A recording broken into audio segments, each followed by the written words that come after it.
Thom Hartmann here on the news. You need to know this. Yesterday, Senator Bernie Sanders took a stand against corporate greed by introducing his newest piece of legislation, the Corporate Tax Fairness Act. And now, Congresswoman Jan Schakowsky has announced that she, too, is fighting in the House to make corporations pay their fair share. The Corporate Tax Fairness Act will stop corporations from sheltering income in the Cayman Islands and ends tax breaks for companies that ship our jobs overseas. Richard Trumka, president of the AFL-CIO, said this legislation, quote, would increase investment, employment, and wages in the United States. According to the Joint Committee on Taxation, this bill would raise more than $590 billion in revenue over the next decade, eliminating the need for nearly half the proposed austerity looming in the sequester. And it's the best way to keep and create American jobs.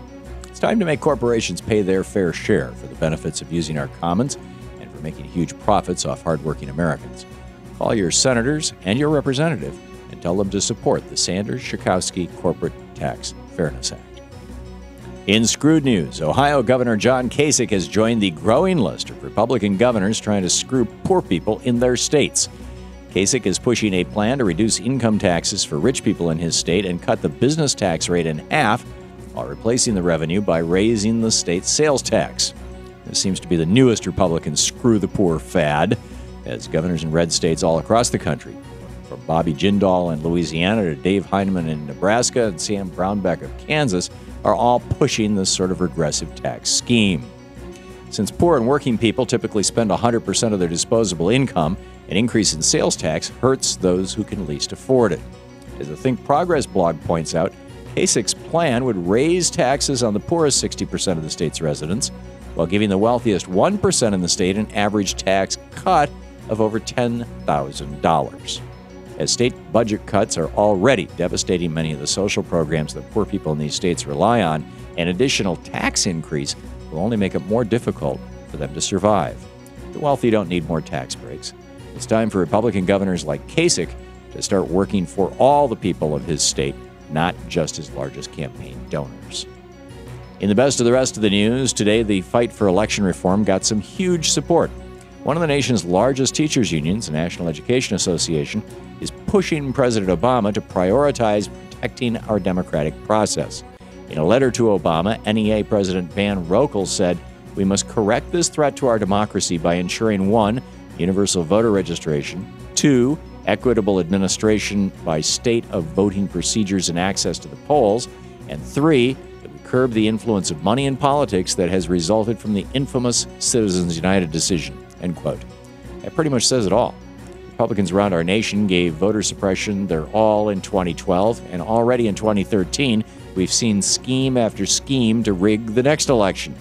It isn't surprising that those responsible for crafting the leaders of our future recognize the importance of protecting our nation's historic democratic principles. Mr. Rokel's ideas are a great starting point in the fight to protect our democracy, but let's go even further. Take the election rigging ability away from Republican governors and legislators by moving to a national popular vote. Go to nationalpopularvote.com. In Australia, unsubsidized renewable energy is now cheaper than fossil fuels. A new study by Bloomberg New Energy Finance found that wind farms in Australia are supplying energy at $80 a megawatt hour, while coal plants are more costly at $143 a megawatt hour. As the chief executive at Bloomberg New Energy Finance said, the perception that fossil fuels are cheap and renewables are expensive is now out of date. It's actually been out of date for a while if you account for all the externalities of fossil fuels, from diseases to wars, that are being paid for by taxpayers instead of by oil companies. Time for a Manhattan Project for renewable energy right here in America. Seattle residents won't be stalked from the sky. In an announcement today, Mayor Mike McGinn said the Seattle Police Department will not use 2 small surveillance drones it obtained through a federal grant. In a brief statement, Mayor McGinn said, quote, "I spoke with Seattle Chief of Police John Diaz, and we agreed that it was time to end the unmanned aerial vehicle program so that the Seattle Police Department can focus its resources on public safety and the community building work." End quote. This is a huge victory for privacy advocates who've been protesting the proposed use of drones, as the program would have allowed police to use facial recognition software during surveillance. Seattle is the second city to announce this week that drones won't be spying on its residents.